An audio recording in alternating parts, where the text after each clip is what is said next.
दोस्तों yes bank की बात करें, स्टॉक के अंदर आज काफी बड़ी गिरावट हुई। पिछले दो ट्रेडिंग सेशन में जबरदस्त हमने तेजी देखी थी, लग रहा था कि स्टॉक बाउंस बैक देगा, लेकिन आज काफी बड़ी गिरावट हुई। अब इस गिरावट के पीछे है तीन बड़ी वजह। एक तो आप देख सकते हो कि बाजार में आज गिरावट थी। पिछले दो ट्रेडिंग सेशन से अच्छी खासी हमने तेजी देखी, आज भारी गिरावट हुई। और दूसरी तरफ अगर आप देखें तो यहाँ पे एसबीआई की तरफ से एक बहुत बड़ी बैड न्यूज निकल के आ रही है। एसबीआई आने वाले समय हो सकता है कि लॉक इन पीरियड के बाद में अपने शेयर बेच दे, यानी अपनी होल्डिंग को कम करेंगे, और इसने एक बहुत बड़ा माहौल खराब किया यहाँ पे। दूसरी तरफ देखें तो 2 दिन की काफ़ी अच्छी तेजी के बाद लोगों ने यहाँ पे प्रॉफिट बुकिंग भी की, और इसी वजह से यहाँ पे गिरावट देखने को मिली। लेकिन अब आगे की क्या संभावना, क्या गिरावट और बढ़ने वाली है?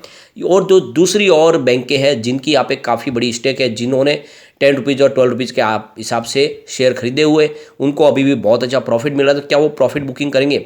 और ये बहुत ही भारी मात्रा में अगर शेयर बेचने के लिए आ गए तो क्या बहुत बड़ी गिरावट होने वाली है? क्या होगा लॉक इन पीरियड के बाद में? क्या एसबीआई अपने सारे शेयर बेच देगी? इन सारी बातों को समझेंगे इस वीडियो के माध्यम से। लेकिन फ्रेंड, उससे पहले अगर आप पहली बार हमारे चैनल पे आए तो चैनल को सब्सक्राइब कर दीजिए, एक बेल आइकॉन दबा दीजिए, ताकि जब भी नया वीडियो बने पहला नोटिफिकेशन आपको मिले। वीडियो पसंद आए तो लाइक शेयर जरूर कीजिए।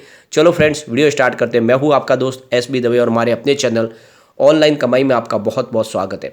सबसे पहले अगर हम बाजार की बात करें तो आप देख सकते हो बीएसई सेंसेक्स आज 58,909 के स्तर पर क्लोजिंग दिए।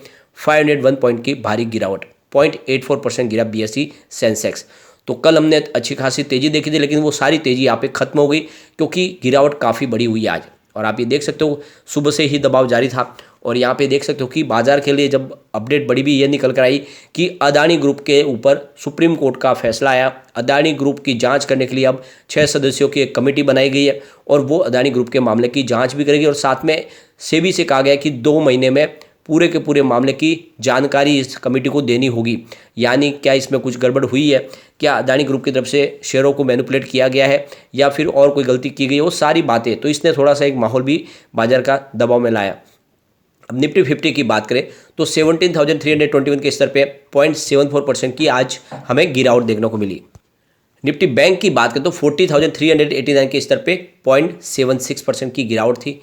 और अगर हम निफ्टी पीएसयू बैंक की बात करें तो 3,766 के स्तर पे 0.01% की गिरावट थी। तो ये तो आप समझ सकते हो कि पीएसयू बैंक में नाम मात्र की गिरावट थी, सिर्फ कहने के लिए रेट था, बाकी ओवरऑल फ्लैट था आज निफ्टी पीएसयू बैंक। लेकिन निफ्टी प्राइवेट बैंक में गिरावट थी। आप देख सकते हो 20,639 के स्तर पे 0.75% की गिरावट थी। तो आज सरकारी बैंकों में तो गिरावट नहीं थी, लेकिन प्राइवेट सेक्टर के बैंकों में गिरावट थी। और यस बैंक के स्टॉक में तो काफ़ी बड़ी गिरावट हुई। आप देख सकते हो स्टॉक की शुरुआत 18.40 पर हुई, यानी शुरुआत पॉजिटिव हुई। कल की क्लोजिंग 18.30 की थी। इंट्राडे में 17.30 का लो भी बना, यानी काफ़ी स्टॉक नीचे तक गया, और हाई है 18.60 का। अंत में क्लोजिंग 17.65 पर रही, जहाँ पे 3.55% की गिरावट देखने को मिली।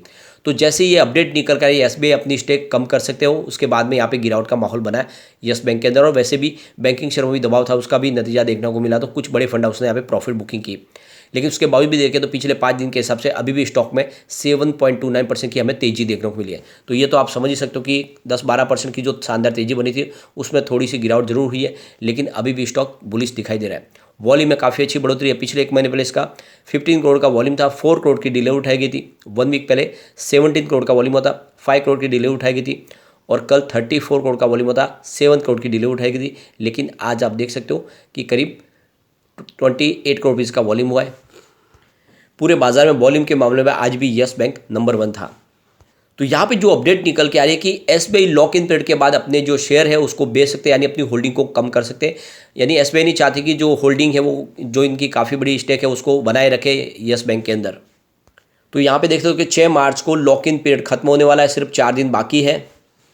तो यहाँ पे जो सूत्रों की खबर निकल के आ रही है, उनका कहना है कि एसबीआई नहीं चाहता कि परमानेंटली वो यस बैंक में अपनी होल्डिंग को बनाए रखे। एसबीआई अपनी होल्डिंग को थोड़ा सा ट्रिम करने चाहते हैं यस बैंक के अंदर।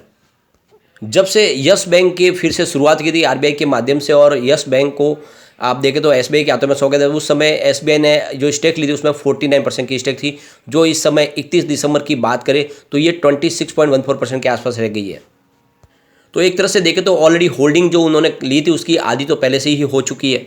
और जैसे कि 3 साल का जो बंधन था कि यस बैंक 26% से नीचे अपनी होल्डिंग नहीं कर सकते थे, इस हिसाब से उन्होंने 3 साल तक इस होल्डिंग को बनाए रखा।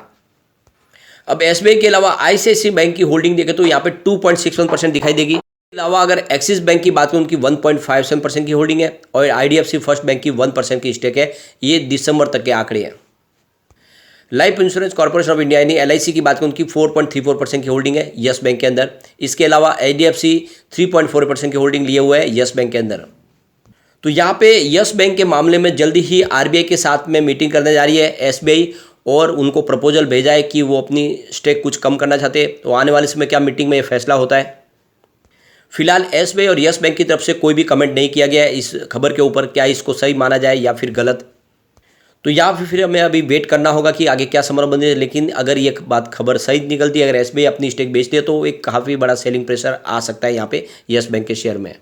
तो यहाँ पे यस बैंक को लेकर आप देख सकते हो कि अविनाश गोरस्कर, जो आप देखें तो प्रॉफिट मार्ट सिक्योरिटीज़ की हेड है, उनका कहना है कि यस बैंक में जिसने भी निवेश किया हो उस समय जब दिसंबर की रैली आई थी, और आपको पता होगा जब जेसी फ्लावर्स को इसके शेयर ट्रांसफर किए गए, इसको भी बैड एनपीए था उसको ट्रांसफर किया, उसके बाद में अगर आप देखें तो इसमें 24.75 का इसने हाई बना था, काफ़ी अच्छी तेज़ी बनी थी। अगर उस रैली के पहले अगर किसी ने खरीदारी की हुई है तो ये मौका है उनके पास कि वो इस समय उन शेयरों को बेच के प्रॉफिट बुक कर ले, क्योंकि लॉक इन पीरियड के बाद हो सकता है कि इसमें और दबाव देखने को मिले। अविनाश गोरस्कर का कहना है कि लॉक इन पीरियड खत्म होते ही ICICI bank, IDFC first bank, axis bank, HDFC bank है, वो अपनी प्रॉफिट बुकिंग कर सकते हैं, क्योंकि उनकी खरीदारी 10 रुपये के आसपास है। ऐसे में हो सकता है उनकी तरफ से हैवी सेलिंग प्रेशर बने तो फिर गिरावट हो सकती है। वैसे अगर आप देखें तो सुमित बगड़िया, जो देखें तो चॉइस ब्रोकिंग के एग्जीक्यूटिव डायरेक्टर, उनका कहना है कि इस समय अगर आप देखें तो इसका जो इमीडिएट सपोर्ट है वो 16 का है और जो मेजर सपोर्ट है 15 का है। इसके ऊपर जब तक स्टॉक ट्रेड करेगा आने वाले समय आपको फिर से 20 तक जाता हुआ दिखाई दे सकता है। तो वैसे 16 के स्टॉप लॉस के साथ इसमें बने रहने की सलाह दी गई है। वैसे यहाँ पे एक बड़ी अपडेट ये भी है कि SBI म्यूचुअल फंड के माध्यम से उन्होंने खरीदारी की है। जो 31 जनवरी के लेटेस्ट डाटा है उसमें SBI ने यहाँ पे निवेश किया हुआ है। इसके हिसाब से देखें तो SBI अभी भी काफ़ी ज़्यादा बुलिश है यस बैंक को लेकर। दूसरे भी बड़े म्यूचुअल फंड ने अच्छा खासा इन्वेस्टमेंट किया है यस बैंक में। यहाँ पे आप देख सकते हो 31 जनवरी के लेटेस्ट डाटा के हिसाब से NJ बैलेंस एडवांटेज फंड ने यहाँ पे 46.46 करोड़ का इन्वेस्टमेंट करके 1.10% की होल्डिंग ली है। एक्सिस ग्रोथ अपॉर्चुनिटीज फंड ने 17.25 करोड़ का इन्वेस्टमेंट किया है, 0.21% की होल्डिंग ली है। Motilal Oswal Nifty mid cap 150 index ने 7.97 करोड़ का इन्वेस्टमेंट किया है, 1.26% की होल्डिंग ली है। Nippon India ETF Nifty mid cap 150 ने 7.27 करोड़ का इन्वेस्टमेंट करके 1.25% की होल्डिंग ली है।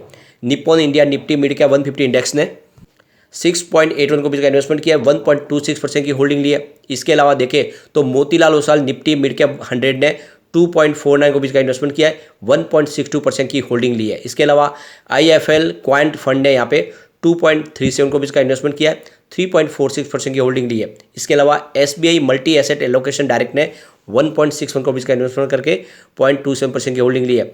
SBI Nifty mid cap 150 index ने 1.59 करोड़ का इन्वेस्टमेंट किया है, 1.25% की होल्डिंग ली है। Tata Nifty mid cap 150 momentum ने यहाँ पे 0.91 करोड़ का इन्वेस्टमेंट करके 3.05% की होल्डिंग दी। तो ये तो आप समझ ही सकते हो कि SBI ने यहाँ पे अच्छा खासा निवेश किया और दूसरे भी बड़े म्यूचुअल फंड निवेश कर रहे हैं। तो ऐसे में इतना डर नहीं, जरूरी नहीं है। वैसे भी इसमें थोड़ा सा करेक्शन आ सकता है। आने वाले इसमें डेफिनेटली अच्छी तेज़ी का दौर शुरू होगा और अगर आपको प्रॉफिट मिल रहा है तो प्रॉफिट बुक तो करना ही चाहिए। मैंने आपको बार बार बोला हुआ है। जब पिछली बार भी रैली आई थी स्टॉक 24.75 तक चला गया था, लेकिन मैंने 22 के आसपास आपको प्रॉफिट बुकिंग की सलाह दी हुई थी। मैं हर बार आपको बोलता हूँ कि शॉर्ट टर्म और mid term investor profit book कर ले, क्योंकि स्टॉक एक तरफा कभी जाता नहीं ऊपर। लेकिन जल्द ही यहाँ पे एक शानदार तेजी का दौर शुरू होगा। अभी फिलहाल इसके लिए लॉक इन पीरियड का हमें इंतजार करना होगा, उसके बाद में नई रणनीति तय कर सकते हैं। लेकिन फ्रेंड, कोई भी इन्वेस्टमेंट करने से पहले अपने फाइनेंशियल एडवाइजर से बारे में ले ले या अपना खुद का रिसर्च करें, क्योंकि मैंने वीडियो आपके एजुकेशनल पर्पज के लिए ही बनाया। वीडियो पसंद आए तो लाइक से जरूर कीजिए और चैनल को सब्सक्राइब कर दीजिए। Thank you friend.